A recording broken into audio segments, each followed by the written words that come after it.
Now. Fantastic. I'll give everybody a minute or two to get admitted and settled, and then I'll kick us off.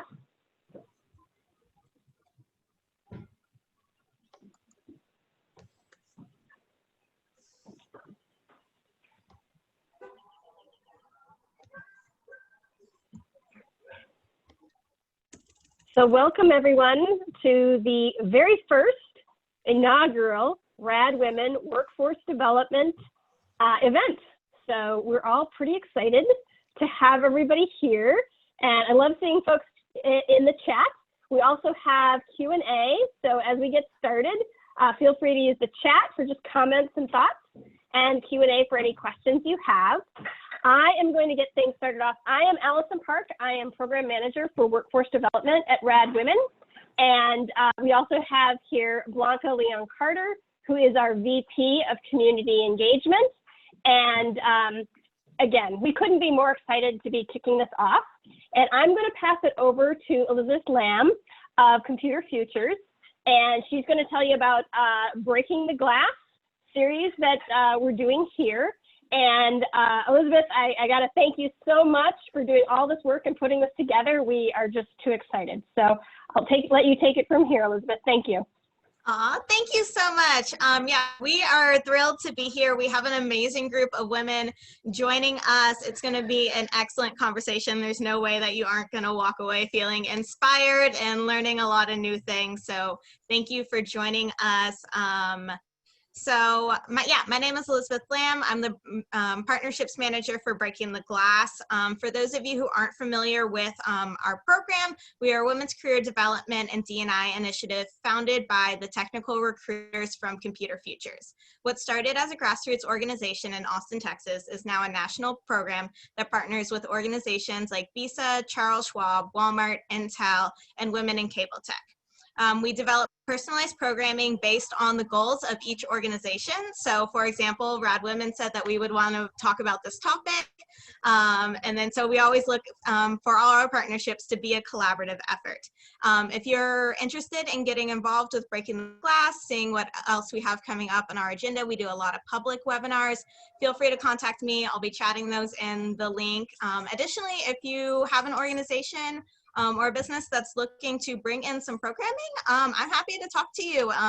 This is a free client service as well. So I love my job and it's fantastic. So I'd love to work with you on it as well.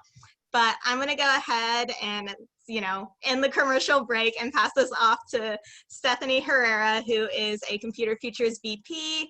She is the Salesforce Saturday founder, the Pep Up Tech co-founder. She's on the board for Maravis, and she is just an all-around Salesforce MVP. So I'm just going to let you take it away, Stephanie. Thank you, Elizabeth. Can I take you everywhere with me so you can do that for me everywhere I go? Thank you. As Elizabeth mentioned, we work together at Computer Futures, and I'm really excited to be here hosting all these amazing women. As she said, this is good. The topic that we're talking about today is something that's very important. And even when we all got together and practiced for this, we immediately just started conversing about everything that we're experiencing with the pandemic and COVID, and then the racial injustice and unrest. And, so for me to be able to be a part of this means a lot, because, being locked up in our homes the way that we are, we're often not connecting with people and having those important conversations. The biggest part of this that's been hard for me is not getting out into my communities, not getting out to see, like, I'm used to seeing Allison, I'm used to seeing Blanca, I'm used to seeing Kieran. I saw Kieran's name pop up on the chat and I got so happy. I haven't seen her name since we've gone on lockdown, and I'd be in San Francisco with her right now at Trailhead DX. So that's been really hard for me. So I'm really excited. I feel like I'm getting a little taste of that. So enough about that. I'm control my excitement. We'll get straight to the panelists. So now I would like to introduce Dr. C. If you'd go ahead and introduce yourself to the rest of to our amazing audience here. Hey everyone, my name is Dr. Chantel Perry. I'm commonly known as Dr. C around these parts. And currently I work at USAA, which is a Fortune 100 bank. I work in the fraud prevention area as a data scientist. I'm actually the first data scientist in enterprise security at USAA. and I build machine learning solutions to prevent fraudsters from hopefully stealing all of our money.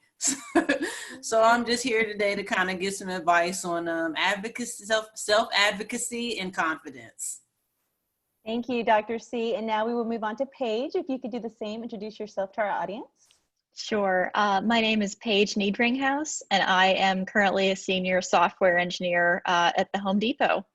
I have not been doing web development and software engineering for longer than 4 years. I made a career change from my original career path, which was business and marketing. So I'm really honored to be here today to kind of talk to you about how I started down that path of web development, and hopefully if anybody is interested in making their own career change, kind of encourage you to go for it, because I could not be happier that I made that decision, and it's been such a great experience. Thank you, Paige. As I said, I told you we have amazing women here tonight. So let's get started with the questions. And just full disclosure, y'all, I'm used to being a panelist, so this is the first time I'm moderating. So just, hang on tight. It might get a little bumpy, but I'll do my best. Okay, so the first question we've got here is, much of this year has felt liminality. Liminality is a concept of moving away from a past that is gone and going toward an uncertain future. Liminality can be an unpleasant state to inhibit emotionally, but this difficult stage is a necessary part of the journey because it allows you to process a lot of complex emotions and conflicting desires. For me personally, I've been going through this with the pandemic, and it's a very true feeling and a roller coaster of emotions. So Paige, to you specifically, when was a time that you were able to gain a newfound confidence after going through an uncertain period? I mean, like I just said a little bit in my intro, my first real piece of not knowing where I was going was when I was let go from my previous job. My last job was at an agency in Atlanta. I was doing digital marketing, and they didn't have enough work to keep me, so they let me go. And at that point, I had never been without a plan. I knew that I was going to college when I graduated from high school. I knew that I was getting a job in some kind of advertising marketing after I got out of college.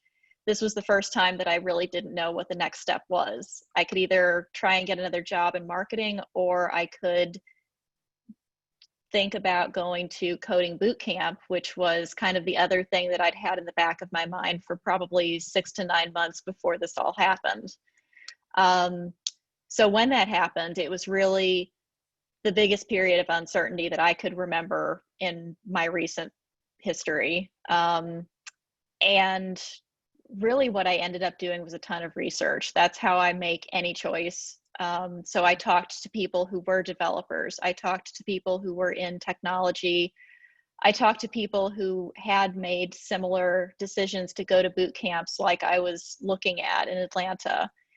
And that was kind of how I reached my decision that even if it turned out that this wasn't what I wanted to do for a career, I would at least have another whole skill set that I could add to my resume when I got done with it, whether it, turned out to be something that I absolutely loved and didn't want to stop doing any time of the day or night, or if it was something that I had made my way through, but really I couldn't see myself doing it 24/7. So that to me was really, it was the biggest piece of hesitation or uncertainty that I've had. But once I had decided and kind of talked myself into it and made the decision, everything was easier.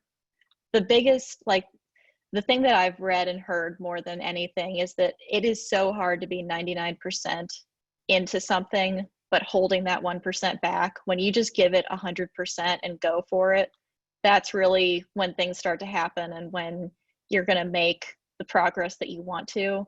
So when I finally stopped hesitating and thinking about doing coding boot camp and just decided to go for it and see what happened at the end and really give it my full attention, that was when, I suddenly had another path. I had a clear new future to go towards. And 16 weeks after boot camp ended, I was hired by Home Depot, a day before we graduated. and started working there 2 weeks afterwards, and I haven't looked back, and it's been incredible. So making that transition was absolutely the right choice. And yeah, it was really scary to kind of give up everything that I had known, all the stuff that I'd worked towards in college, that I'd busted my butt for, to do it all again. But it turned out so great. And I can't say how much more I enjoy my job now and what I get to do every day, solving problems and working with really smart and talented people. And if I hadn't really had that period of uncertainty, I probably wouldn't be where I am at this point. I would probably still be doing marketing for some company and not really nearly as fulfilled as I have felt since I made that change. Oh, that's wonderful. I mean, it's interesting that you talk about you had a plan, but really this was somebody else's plan. And when that fell apart, you went and made your own plan. You took control and made a new plan that worked for you.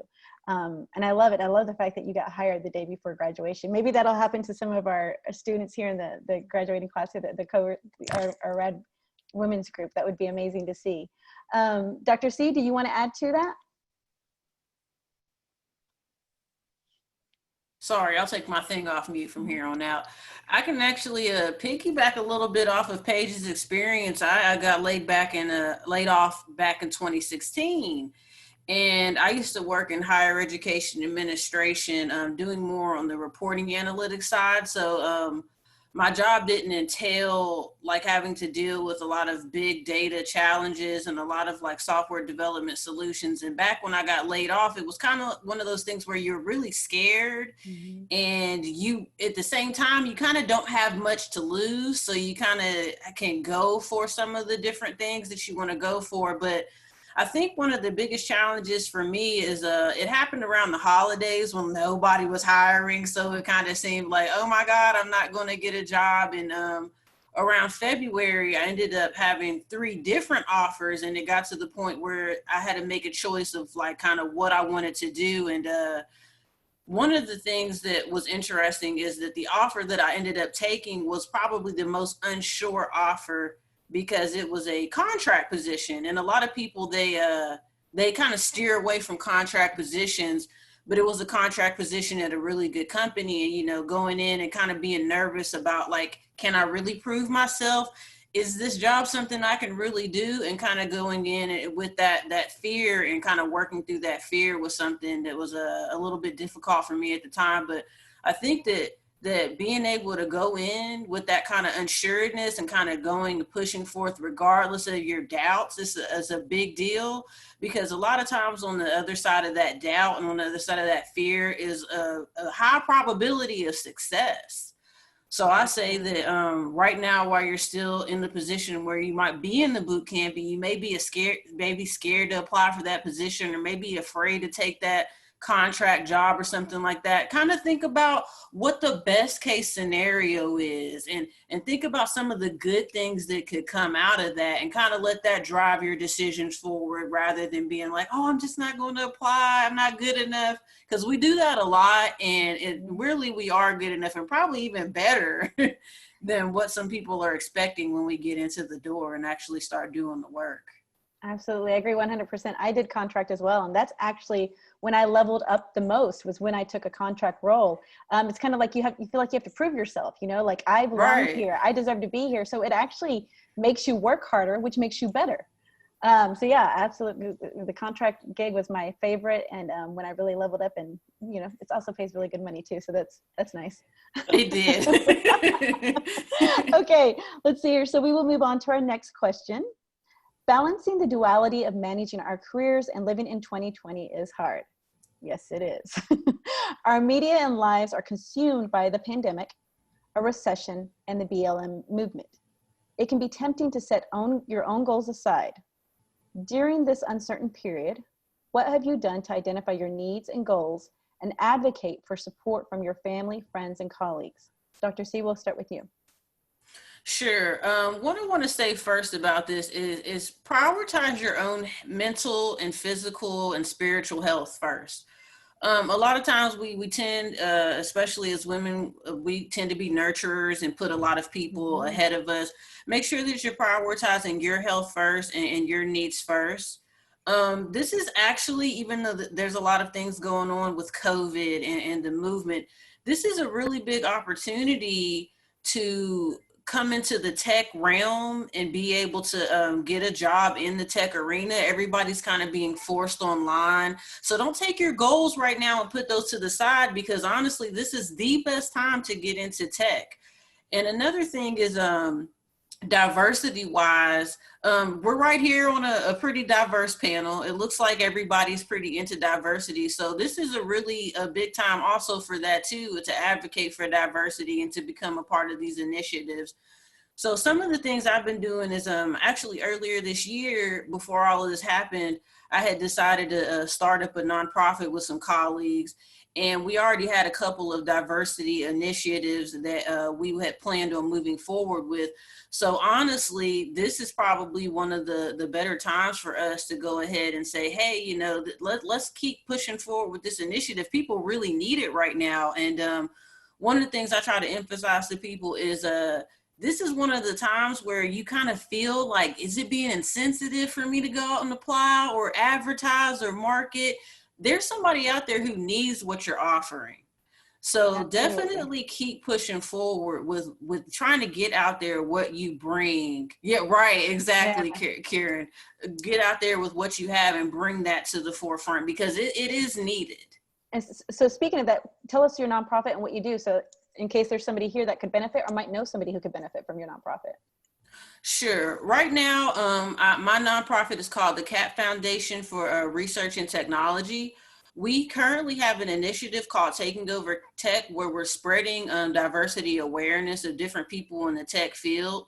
So right now we're just doing the diversity awareness, but some of the initiatives that we're currently looking at, and we're kind of trying to decide too, before we had an initiative that was more surrounding financial aid optimization and getting some decision analytics tools into higher education for people to help kind of spread the financial aid and support and scholarships out to different people who may not have had the chance or may not necessarily be people that are looked at.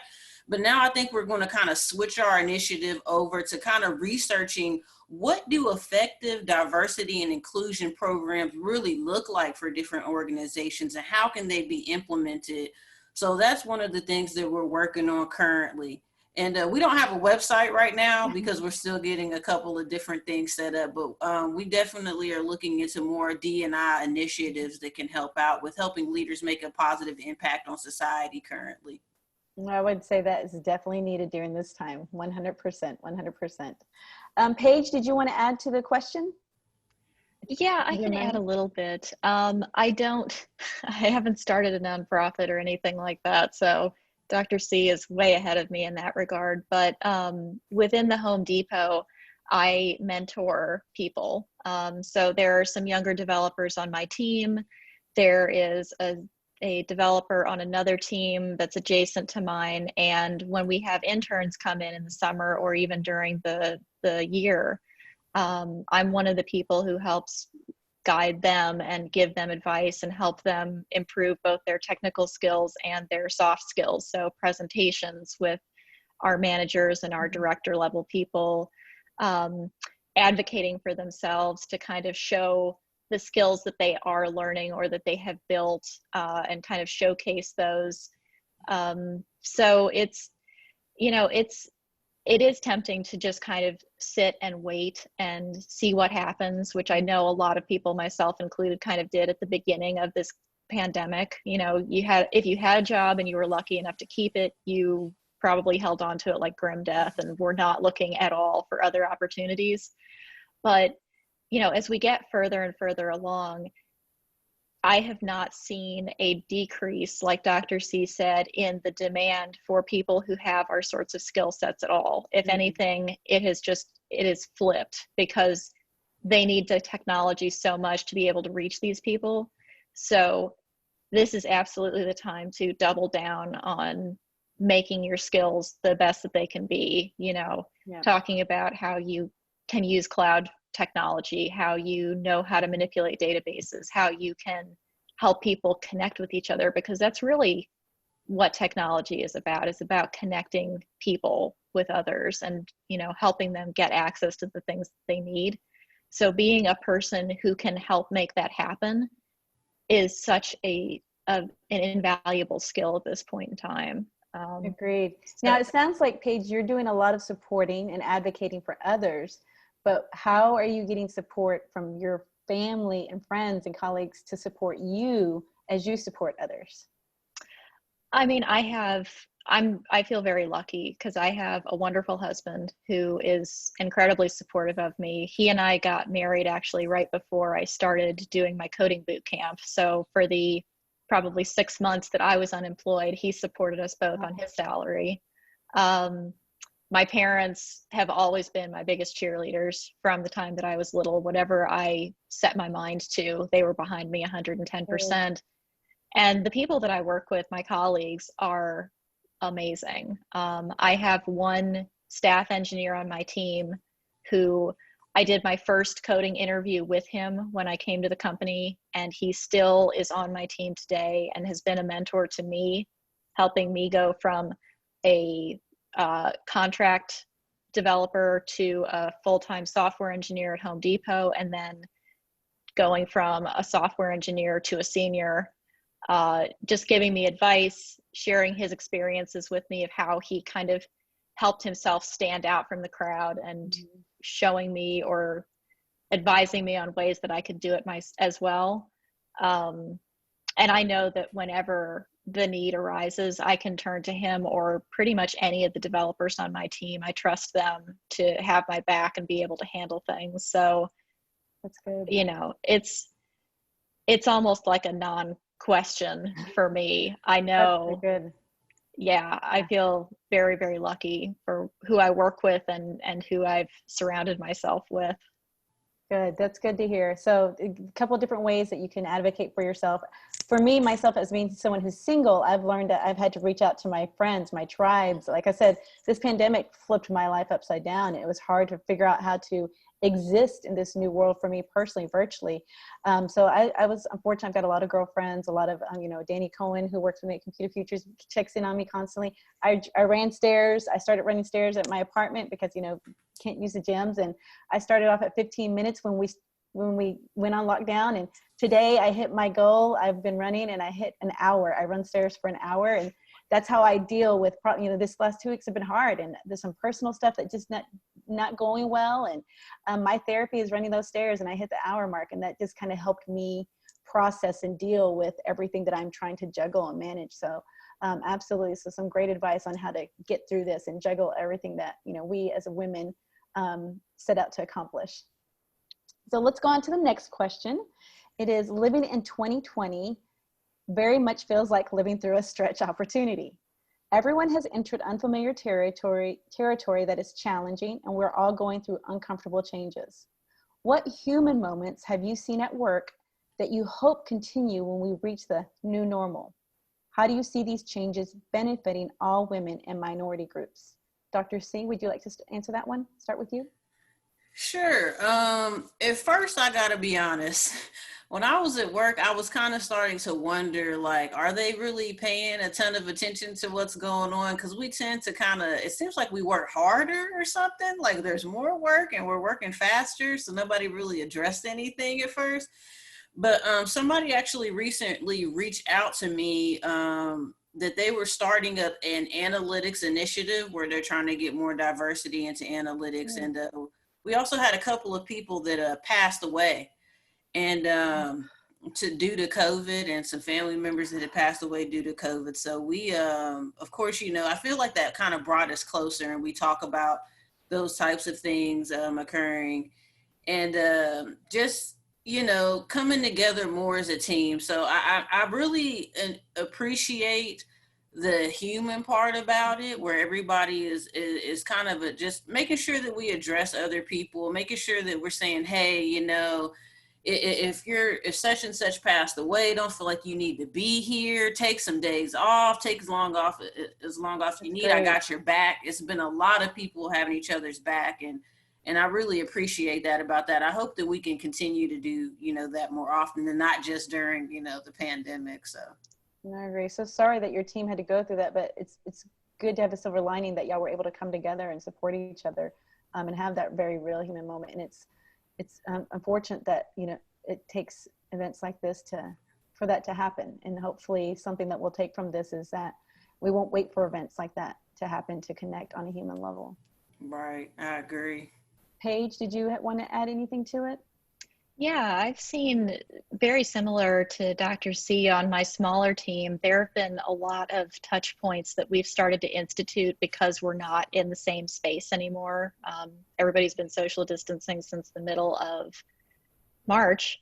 And so we do things like we have a stand up every morning where everybody's on webcam and we just kind of talk about, you know, what we were working on the day before and what we plan to do for that day. Every week at the end of the week on Friday, our whole team gets together and we play games for an hour online. We do, you know, Pictionary and different things like that. I'm having more meetings with my director, my manager, my senior manager than I ever have before, just because they want to check in on us and see how we're doing, whether it's on a one-on-one basis or if it's even like the whole team with our director kind of talking about how things are going on a broader level. So I've seen a lot of extra effort being put into making sure that it's not just a transactional, you know, you come in, you do your work, you go home. And especially with Home Depot being based in Atlanta after everything that's been going on lately, we've had town halls with our executive leadership team, you know, from the very highest levels. We even had the mayor of Atlanta speak to Home Depot yesterday and tell us, you know, everything that she's been doing and what's been going on and how she's trying to reform our police and, you know, make the city a safer place for everyone. So it's really, you know, it's encouraging to, it saddened me to see everything that is happening, but it's really encouraging to see how much my company is stepping up to make people feel, you know, welcomed and protected and really cared about in a way that I think everybody needs right now. Everyone needs that kind of reassurance. So I would say that, you know, everybody is trying to be a better person and a more human person than maybe they were even when this pandemic wasn't happening. And I really hope that that continues. You know, the empathy that we are starting to show for each other, the compassion, just the flexibility for people, you know, knowing that they might be dealing with something a lot more tragic than the fact that there's a bug in your code, you know. Yes. I think has come into much starker relief than it has before. I agree 100%. And you're so right. Like what your company's doing and your team and checking in on y'all and doing the games, that's so important for our emotional and mental health right now. I mean, I know COVID is so, you know, the big word that the world is dealing with, but for me, my biggest fear is the bigger number of people who are dealing with emotional and mental grief and uncertainty, and just like from having to be locked up in our homes and not connecting on a human level and having that physical touch, how many people are being impacted by that? For me, those are much bigger numbers than what COVID is impacting us. And so to know that you work at a company and that you're surrounded by a tribe that supports you and is addressing that mental and emotional well-being, even games. I mean, games, it gives you an escape, because those things that we used to do for an escape, like going to the movies or going dancing or going out to eat, you know, just to have a brief moment to escape from the pressures of the world, those have been taken away from us. So something as simple as games gives us that escape and allows us to just have a moment where we can kind of forget about everything and, you know, take care of our mental emotional health. You know, for me, running my apartment stairs is how I deal with it, but not everybody wants to do that, you know. So playing games, you know, like getting on happy hour and having some wine, you know, it's very important for all of us to continue to do that and make that a priority. So I love that. All right, and now we'll go on to the next question. The title of this webinar is Authentic Confidence instead of confidence. Why is it important that our confidence is authentic? How does that benefit us in our careers and our lives? Paige, we'll start with you. This one really struck a chord with me because I don't come from a traditional computer science background. I don't have the degree in computer science. I don't have the just the underpinnings that the majority of my colleagues still do. They come from Georgia Tech and just, you know, all kinds of information system graduates and higher level degrees. So for me, the authentic part of that confidence is owning the fact that I don't have a computer science degree. I have a degree. I have a bachelor's of business administration degree. But I'll never claim to be the most technically, you know, proficient person in a room. But that hasn't stopped me from, you know, ascending the levels from a software engineer to a senior. It's not going to stop me from going from senior to staff or principal. You know, I own the fact that I don't have those letters next to my name, but I will still be a fantastic web developer and software engineer for you if you give me that shot. So that's kind of what it means to me when I think about authentic confidence. You know, I can speak to the fact that I have better presentation skills than the average developer because I worked with clients in my previous roles. I, you know, had to put together PowerPoints. I had to present them. I had to talk to people. I can, I think, more easily talk to people of different technical proficiencies because of those previous experiences. So even though you might not think that your current skill set translates to, you know, your future career goals, whatever that might be, you'd be shocked at how much you can take from what you already do and transfer into a new role. And I think you'll be very pleasantly surprised that by bringing out those skills and showing what you can do, even if it's not at a technical standpoint, it makes a huge difference, and it really will help you advance faster than some of your peers, even if you're not the savviest coder in the room. I believe it. I mean, I can feel your confidence. Your confidence is like filling me up. Like, I was like, let's go run another set of stairs. You are truly owning it. And I love that. And I hope that everybody's watching takes a little bit of that and applies it to themselves, because absolutely 100% agree. Dr. C? Yeah, it's going to be funny because people aren't going to believe it, but I deal with imposter syndrome just like the rest of everybody out there. I think that for me, and this is so funny that this came about, because one of the things earlier this year, before I actually wrote a book this year called Data Newbie to Guru. And I was so scared to write this book thinking like, you know, who am I to be writing this? Like, I'm not the expert on this topic. And I noticed that even in the workplace with some of the things that have occurred, like I had a problem really speaking up and doing different things. And I knew that I needed to work on my confidence. So one of the things, yeah, it's on Amazon, Ariel, but one of the things that I'm just like a little plug in the She can multitask too.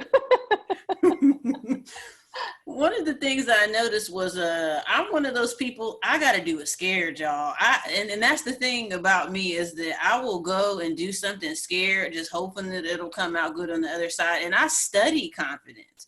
It's not like, you know, I just kind of like get up and I feel the best every day, but it's something that I constantly work on, kind of like piggybacking off of Stephanie, working out, making sure that, you know, my diet is good. And like Paige is saying, noticing where my strengths and things are. Yep, Melissa doing it scared. Noticing where my strengths and things are. Where, like Paige said, knowing that, you know, maybe I'm not the best statistician. Maybe my strength is just talking to people and understanding the business value and being able to translate it. But I will give you some recommendations on some books that have really helped me, even when I don't feel confident, just going forward and doing something anyway. One of my favorite books for that is the 5-second rule, because it's just one of those books that says, you know, you're not going to feel great every day. You're not going to feel confident every day, but you know, you still got to get up and do what you got to do. And the 5-second rule is a great book because it kind of tells you about counting backwards from 5, 4, 3, 2, 1, getting up and doing it anyway, because at the end of the day, building that confidence comes with integrity and comes with saying that I'm doing what you say that you're going to do.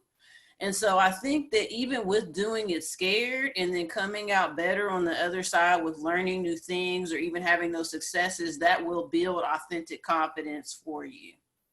Agreed. Yes, I love that. Doing it scared. I've found myself doing that quite a bit as well.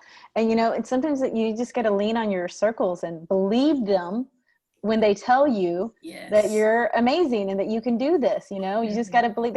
Sometimes they see the things that we can't see. I mean, I've had my circle tell me, stop playing small, and get like disgusted with me, like stop. Like, and it's just like, oh, I don't want them to be upset with me. Okay, I'll do better. So absolutely, absolutely. Okay, our next question.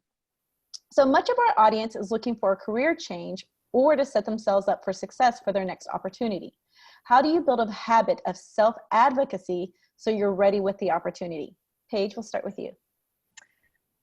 This is such a great question, and this one really, makes me excited because I did the same thing. So I would say that the best thing that you can do for that self-advocacy is to just try and build habits that you're going to continue to do. And when I talk about habits, I talk about things like even after you get done with work, practicing coding or learning something new for 30 minutes after work, so you can keep improving your skills and be able to, when the opportunity comes along, say, hey, I may not have firsthand knowledge because of what I do with my job in this particular technology or area, but I've been learning stuff on the side and I built a cool side project using it. Or one of the things that I've done to help advocate and show that I do know what I'm talking about is writing regularly on Medium. I've been blogging for 2.5 years now, every other week, or every couple of weeks, about, usually it's something I'm learning at work, some technology that I've learned or picked up, some technique, something like that. And that has led to so many opportunities for me. I've, like this panel, for instance. And, it's kind of having a list of things that you can point to so that when people come and ask you, what is your experience or what have you been doing? You just have a laundry list of things that you can throw at them. You can say, I write for people. I've talked at conferences. I've spoken at meetups. I work with a team and we build X, Y, and Z. So it's kind of getting into those habits where you keep doing the same things. And because you keep showing up, you're going to eventually start to get traction. It just happens. When I started blogging, I had, nobody reading my stuff. And now I have almost 2,500 followers on Medium who have subscribed just to see what I come out with. I've been asked by other blogs to write for them, and then they publish my stuff to help reach a larger audience, and they pay me for it. Oh, that's amazing. And that's just because I kept showing up, I kept writing, I kept improving my writing skills, obviously, and showing people that I could bring value to them. I could teach them something that they didn't know about. I could help them overcome an issue that they too had stumbled into. So that's the kind of stuff that you have to step up for. And probably one of the best pieces of advice that I've gotten from my husband, my coworkers, everybody around me is that you will do the job that you're aiming for before you actually get the promotion. You'll be doing the job for probably 6 months before they actually finally say, okay, you are ready to go to that next level. And that's what you've got to be ready to do, is just step up.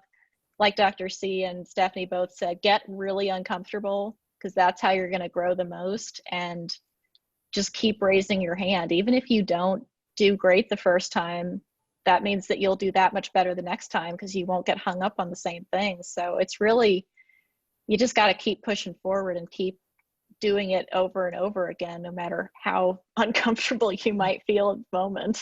Well, I love that. Well, you've got 2,500 plus one now. I'm going to go check out your Medium blog. You've inspired me. I love it. It's like you basically got a personal list of why I matter, and here it is. I like that a lot. I like that a lot. Dr. C, did you want to add to that? Sure, I actually agree with a lot of the things that Paige talked about with projects. I have a couple of tips that I give to a lot of my the young ladies and young men that I mentor. I'll give you a few. So one of the things that Paige brought up was projects, and one of the things that really helped me in the beginning, and the funny thing, I know a lot of y'all on here have gone to this boot camp, and there's people that are going to be thinking you can hack and do all this stuff, and they're going to be wanting you to pay you to do all these different apps and coding and math and stats.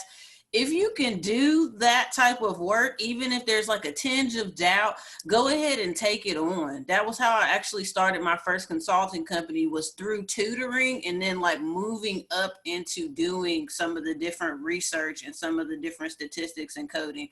So take those little projects on if you can, because it gets you references, it gets you experience, it gets you projects. Another one of the things I used to do is I used to volunteer for nonprofits and some of the like local government agencies who couldn't afford to have certain things on like smaller projects that didn't take too long. And then that way you get stuff on your resume just in case, you know, you don't have anything on there yet that's related. I think that getting out there and trying to make sure that you get that practice is a big deal. And then I had a different point that I wanted to bring up. I hope that I didn't lose it with my old brain going on here.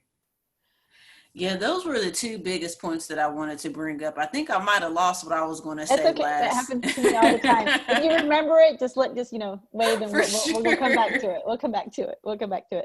So our last question is actually a question that somebody submitted.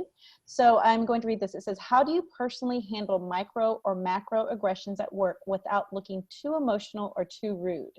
Paige? So some of them, you just let them go. That's the best thing I can say, is you just have to be the bigger person, and most of the time it's almost never about you, it's about them. So that's the first thing. But the second one is that I experienced this probably within my first year of being at Home Depot, and one of the other contractors that I worked with really dismissed me in a way that upset me. Because I was eager to learn something, he felt like it was already done and didn't want to spend the time going over it with me to help me understand it better. So one of the other developers who witnessed this told my manager later, and he pulled me into a room that afternoon and asked, you know, what had happened and how did it make me feel? And of course, being me, I started to cry as soon as he asked me that. Because that's just kind of my reaction. And, you know, I got it together enough to say that what had happened, why it upset me, you know, and his response was that he was going to have a discussion with that developer, and that guy ended up not being on our team for very much longer after that. But really, I've learned to develop a thicker skin about it. You know, I know that I have something to prove being a female in technology, because there's not nearly as many of us as there are of the men. So that's kind of my goal at this point, is if somebody, you know, doesn't think that I am up to the job, or if somebody doubts my abilities, my response is to prove them wrong through actions and show that I can do the job, and I can probably do it better than they can, because I'm going to put in more time and more effort. So that's how I deal with it now. You know, so yeah, you allow it to fuel you. It fuels you, pushes you. Exactly. I like that. Yeah. Dr. C, did you want to add anything to that? Man, you know, this is definitely a tough one. And it's so funny because just from a Black woman experience, there's this kind of, if you react a certain way, there you can get this kind of like angry Black woman stereotype put on you. So for me, it's a lot of being very careful and being very calm, and thank God I'm just a very calm by nature, spirited person. There's definitely been situations like Paige has brought up where you're kind of put into a public setting where people kind of talk to you in a certain way that's a macro or microaggression, and you kind of have to let it go. However, I really like to really study and analyze how to interact with people and really figure out how to approach people. I've definitely had a couple of people that I've had to kind of have a crucial conversations with, but I try to stick very fact-based to things. And, you know, hopefully it never gets to the point where you have to take that conversation to the human resources department, but I've definitely been there. And if we're talking macroaggressions, I would say definitely document date and time that things are occurring, because that's just unacceptable and unprofessional behavior. And ensure that, you know, you're in a safe place when you're talking to people about these different types of unprofessional behaviors. And I would say that with certain people that you feel comfortable with, that there's a microaggression, it may be that you can just simply, after, you know, the meeting or wherever this outburst is, kind of say, hey, you know, what's going on? I noticed that this particular fact occurred. And, you know, I really get along with you, because I've even had teammates that were like brother and sister, and things have occurred. And I'm like, hey, what's going on? Because this isn't your normal behavior. This isn't your normal routine. And like Paige was saying earlier, it's typically there's something going on outside of work that's occurring, or something that's happening that they might just need to, you know, to kind of either get off their chest, or it might just be something that you want to discuss with them if it's somebody that you care about enough. But I agree that it's a place that you're spending 8 hours a day, and you really need to be able to get along with those people and be able to be productive. And those types of different micro and macro aggressions are something that needs to be addressed in one form or another. And it's honestly, it's not your job. If you feel like, you know, if it's something that's impeding your work, you definitely need to talk to somebody, but don't feel obligated to have to, you know, address something that's your manager's job. If you need to bring it up with the manager or escalate it, you know, do so in the best, most professional way that you can. Yep, agree. I love that. Know your audience, know how to approach it. And just like Dr. C said, looping your manager, you have to get that support. That's their job. That's what they're there for. And if it continues and it happens time and time again, life's too short. Go to a different work environment. You should not stay in an environment like that. I've been a tech 22 years, and I've been fortunate. I haven't ran into it too much. So there are, you know, you can find an environment where you don't have to put up with that. You don't have to deal with that. So I think that brings us to the end of the questions that I've been given anyway. Do we have any other questions, Elizabeth, that we want to try and answer, or open it up to questions? Yeah, I feel weird chatting and just not having my screen visible. I'll pop away in a sec. But in the Q&A box, there is a question or two that you can take a look at. I know that we are planning to wrap up at by like 8:25 if you're on Central Time. So if we don't get to all your questions, the speakers have volunteered to follow up and send you a response post the event as well. But Okay. I will go backstage. So the first question we have is from Kieran, who I love.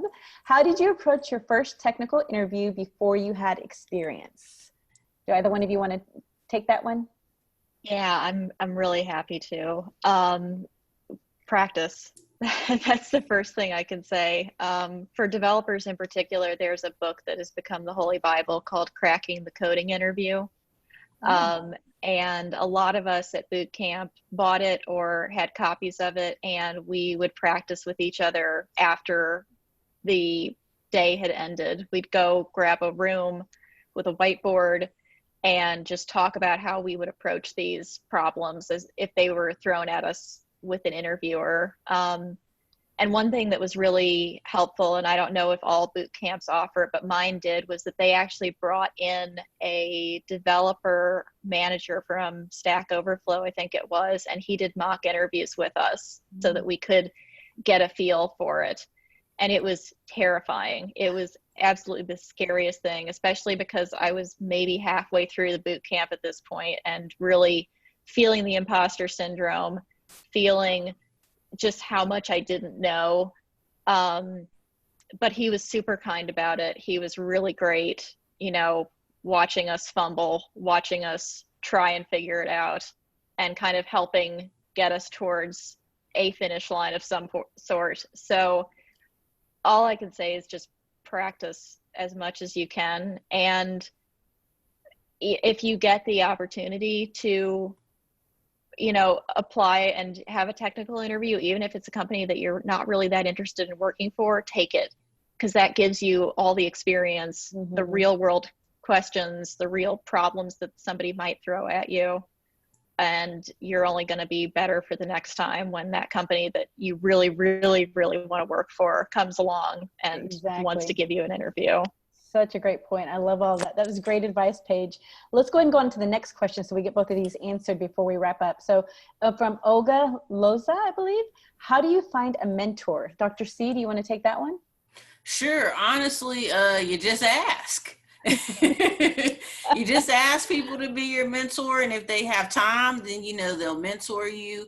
And if they don't have time, sometimes they'll refer you to somebody else. But that's honestly the best way that I've been able to find mentors. And some people are kind of like mentors without even saying it. You ask people for advice and they turn into mentors. And you just continually ask them questions. But I would say that if it's about being respectful of people's time or something like that, maybe you can find people that you can set up 15 or 20 minutes once a month. And I do that with a lot of different people. I'll set up a couple minutes once a month. They'll text me when there's a problem or text me when there's an achievement or something like that. And then I just try to make sure that I keep up with everybody. But yeah, just ask. I love that. That is so true. Just ask, have the confidence to ask. And also, when it comes to mentorship, I try to remind everybody's always looking for a mentor for where they want to be. Another really important form of mentorship is peer mentorship. So make sure you're leaning on your peers and leveling each other up to help get you to the next level. So make sure you have peer mentors as well that are keeping you accountable. So that's the end of our questions.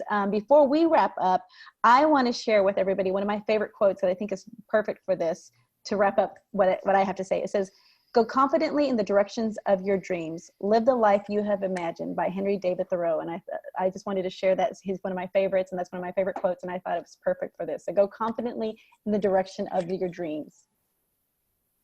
And that's all we've got, I believe. Is it back to Allison and Blanca or Elizabeth? Yeah, so Allison, Blanca, come up on the screen as well so we can all say thank you. I say this at the end of all my webinars. If we could all just give a round of applause to our speakers in the comforts of our own home. I know I miss that aspect of events so much. But even as tired as I am, events like this re-energize me. They help me get through the week. So I'm so happy that y'all made the decision to log on at the end of your workday to listen in. I was smiling ear to ear. I hope that y'all were as well. And I will let Allison and Blanca sign us off for the night. Hi, Barb. I see you in there, Barb Dietz. So thank you all for coming. Thank you to the panelists. Thank you to Breaking the Glass. Thank you, Stephanie. This has been amazing, and I'm so excited that you guys set the bar so high for our next event, and that's a good thing. So thank you for your time, and we look forward to next time for workforce development. So thank you all.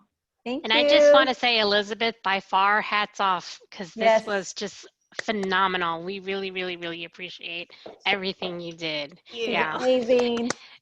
And I'm going to be following everybody online, and we are going to connect. Yes. Follow us I'm on Twitter, so come join us in the Twitter world. Absolutely. Yeah. Thank you all for giving us the opportunity to serve this evening. If y'all have any follow-up questions, I'm on LinkedIn, Twitter, Instagram, all that at Dr. C Takeover. I'm always answering questions, so let me know what you got. I'd love to help. Yeah.